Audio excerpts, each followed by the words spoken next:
জয় যিশু।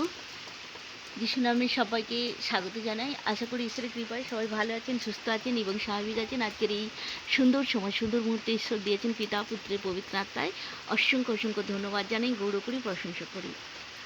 আজকের এই সুন্দর সময় ঈশ্বর দিয়েছেন তার বাক্যের জন্য। হিতপ্রদেশ 26:6 কি বলেছেন? যে হীন বুদ্ধির হস্তে সমাচার প্রেরণ করে সে নিজের পায়ে কাটিয়া ফেলে ও ক্ষতিগ্রস্ত হয়। ঈশ্বর তার বাক্যতে বলেছে, কখনো কোনো মূর্খকে তোমার বার্তা বহন করিতে দিও না।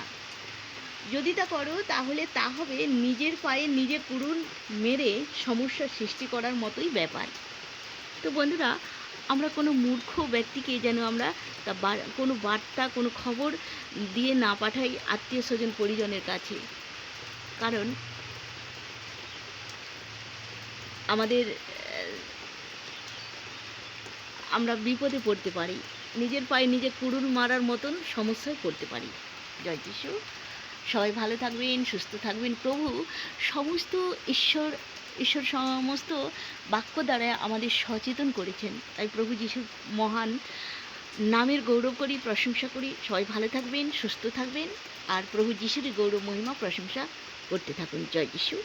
Amen, amen, amen.